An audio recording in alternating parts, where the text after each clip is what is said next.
Malegaon blast case में बड़ा खुलासा, एटीएस मोहन भागवत को करना चाहती थी गिरफ्तार।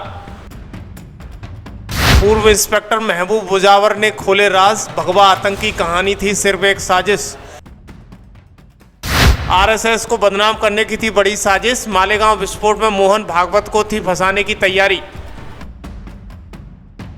कल कोर्ट द्वारा मालेगांव पर 7 आरोपियों को बाइज्जत बरी कर दिया गया है। इसके बाद लगातार बयानबाजी हो रही है। इसी बीच मालेगांव विस्फोट कांड की जांच करने वाली एटीएस टीम का हिस्सा रहे वरिष्ठ पुलिस अधिकारी महबूब मुजावर ने एनआईए कोर्ट को बताया कि उन्हें उस टीम में रहते हुए कुछ ऐसे काम करने को कहा गया जिनका मालेगांव कांड से कोई वास्ता नहीं था।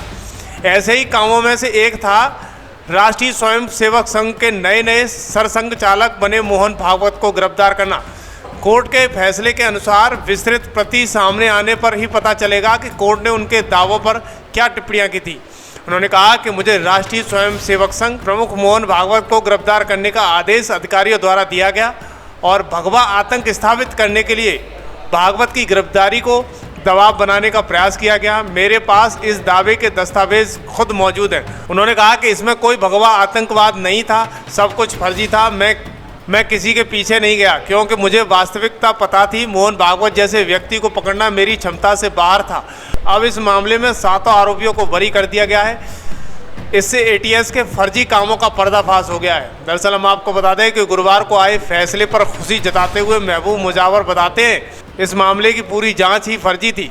उनके अनुसार सोलपुर में कुछ साहसिक अभियानों के नेतृत्व करने के कारण उन्हें कवरिंग पार्टी के रूप में एटीएस की उस 10 सदस्यीय टीम का हिस्सा बनाया गया था जो मालेगांव विस्फोट कांड की जांच कर रही थी।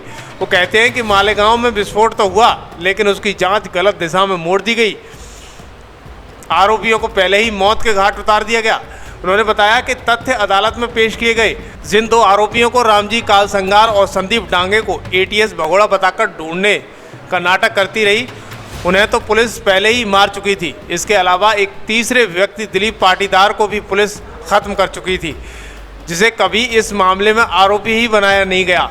मुजावर कहते हैं कि रामजी कालसंगार और संदीप डांगे की जगह साध्वी प्रज्ञा ठाकुर और लेफ्टिनेंट कर्नल प्रसाद पुरोहित का नाम आरोपियों के रूप में शामिल कर एक फर्जी जांच शुरू कर दी गई।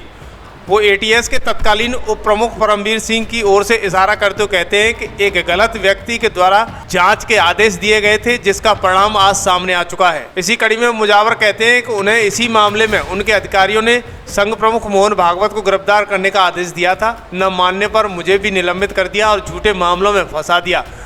उन्होंने आगे कहा कि अपने मामले की जांच के दौरान ही उन्होंने मालेगांव कांड में चल रही फर्जी जांच के दस्तावेज एनआईए कोर्ट में सौंपे दिए थे। अब उन्हें इंतजार है कि कोर्ट उनके दस्तावेजों पर की गई टिप्पणी को बताएगा। मेरे को जो मेरे वरिष्ठ अधिकारी है, मेरे बॉस जो थे परमवीर सिंह थे और उसके ऊपर के अधिकारी थे, उनका आदेश था वो उनको मोहन भागवत को उठा के लाओ। जो भी है कायदेशीर आदेश था, मगर वो उसमें का कंसेप्ट था वो झूठ था। जो है मेरे पास जो रिकॉर्ड है वो है तो बोल रहा हूँ, छाती ठोक के बोल रहा हूँ। उस वक्त भगवा आतंकवाद का कंसेप्ट चल रहा था। जो झूठे काम करने के लिए मेरे को बोला तो मैंने नहीं किया, उसकी मेरे को सजा मिली। झूठा काम नहीं करने से मेरे को अटक किया गया, जेल में डाला गया। सर, कल मालेगांव बम ब्लास्ट का नतीजे आए हैं, तो इसमें आपने कल जो है बड़ा आरोप किया है, इसके बारे में आप क्या कहेंगे? मैंने आरोप वगैरह किया नहीं, मैं ऑन रिकॉर्ड पे जो है वो कोर्ट में पेश किया है और वो कोर्ट में सिद्ध हुआ है। जो कोर्ट में सिद्ध हुई बातें आरोप विरोप नहीं सिद्ध हुई सो बात है, वो क्या आगे के फर्दर इन्वेस्टिगेशन हो जाएगा तो वो आएगा वो केस के अंदर। तो सर, आपने बताया कि आपको सरसंघ चालक मोहन भागवत को गिरफ्तार या पकड़ कर लाने के आदेश दिए थे। वो किसने दिए थे? प्रशासकीय व्यवस्था ने दिए थे क्या कोई राजकीय दबाव था? नहीं, राजकीय का संबंध नहीं। बेकायदेशीर ऐसी बात बोले तो मेरे को जो मेरे वरिष्ठ अधिकारी है, मेरे बॉस जो थे परमवीर सिंह थे और उसके ऊपर के अधिकारी थे, उनका आदेश था वो उनको मोहन भागवत को उठा के लाओ, ऐसा था। और तब उस वक्त भगवा आतंकवाद का कंसेप्ट चल रहा था मीडिया के अंदर, और ये जो झूठे काम करने के लिए मेरे को बोला तो मैंने नहीं किया, उसकी मेरे को सजा मिली। झूठा काम नहीं करने से मेरे को अटक किया गया, जेल में डाला गया। और मेरी बदनामी की गई। फिर मैं वो केस के अंदर मेरे पास जो भी एविडेंस है वो मैंने कोर्ट में पेश किया और मैं निर्दोष छूटा। ये निर्दोष छूटा हुआ मैं 10 साल हो गए ये बात को, और ये डॉक्यूमेंट में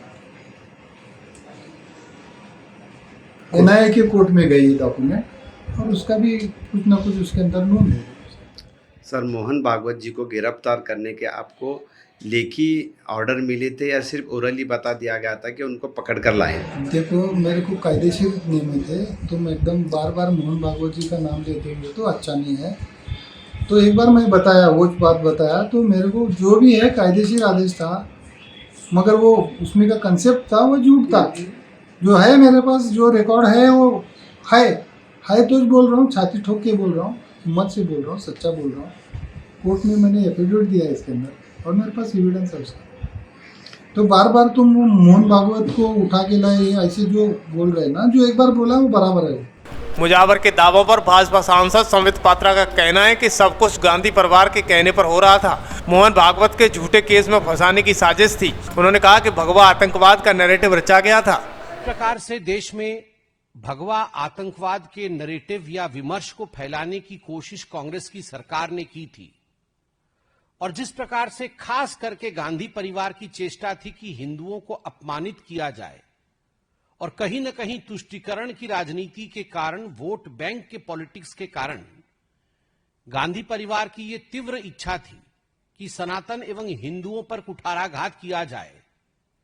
कल मालेगांव ब्लास्ट पर जो वर्डिक्ट आया कोर्ट का, उसके पश्चात यह विमर्श, यह नैरेटिव औंधे मुंह गिरा है। मगर आज उसमें दो डेवलपमेंट्स हुई हैं।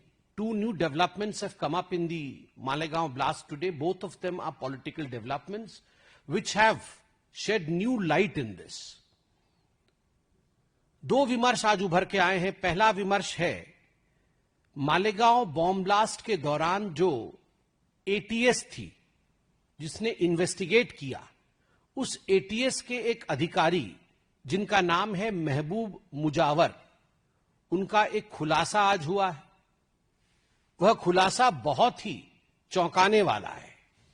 आज इस प्रेस कॉन्फ्रेंस में महबूब मुजावर के इस खुलासे के विषय में बातचीत होगी, और दूसरा, राहुल गांधी जी के कहने पर पृथ्वीराज चौहान, पूर्व मुख्यमंत्री और कांग्रेस के कद्दावर नेता, ने जिस प्रकार का बयान दिया है, कल भी दिया और आज भी दिया है, उस पर भी इस प्रेस कॉन्फ्रेंस में चर्चा होगी।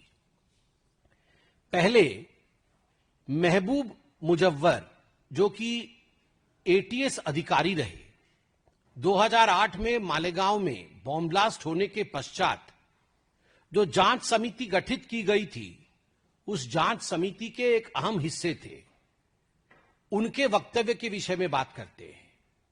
आज ही सुबह उन्होंने खुलासा किया है, महबूब जी ने खुलासा किया है कि उनके जो उच्च अधिकारी थे, जो वो ATS को हेड करते थे, और जो सरकार के बड़े लोग थे, उन्होंने बहुत ज्यादा प्रेशर डाला था महबूब जी के ऊपर, ATS के ऊपर, कि किसी भी कीमत पर इस भगवा आतंकवाद विमर्श को, इस सैफरन टेरर नैरेटिव को और आगे बढ़ाने के लिए RSS अर्थात राष्ट्रीय स्वयं सेवक संघ के आदरणीय सरसंघ चालक माननीय श्री मोहन भागवत जी को गिरफ्तार करना चाहिए। यह निर्देश दिया गया था महबूब मुजावर जी को कि आप इस भगवा आतंकवाद के नैरेटिव को आगे बढ़ाइए और किसी भी कीमत पर मोहन भागवत जी की गिरफ्तारी होनी चाहिए। चार्जशीट में नाम नहीं, जांच में कहीं भी मोहन भागवत जी का कोई लेना देना नहीं, नाम नहीं आ रहा है।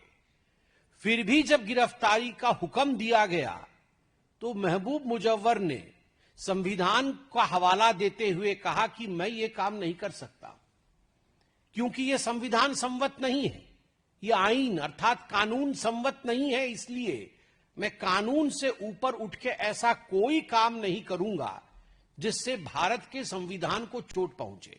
और उन्होंने साफ साफ इनकार कर दिया कि मैं संघ के सरसंघ चालक जी को गिरफ्तार नहीं करूंगा, क्योंकि उनका इससे कोई लेना देना नहीं। बदले में महबूब मुजव्वर जी के ऊपर जो अधिकारी थे, जो बड़े अधिकारी थे, उन्होंने कुछ इल्जाम लगाए।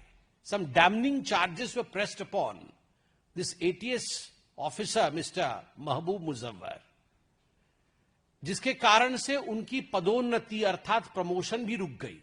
बाद में महबूब मुजव्वर कोर्ट में गए और कोर्ट ने उन्हें एक्विट किया, कोर्ट ने उन्हें छोड़ा। कोर्ट ने कहा कि महबूब मुजव्वर निर्दोष हैं और ये सारी चीजें जो उनके खिलाफ कही गई हैं वो गलत है। तो आप उस समय की कांग्रेस सरकार की विंडिक्टिव एटीट्यूड को देखिए।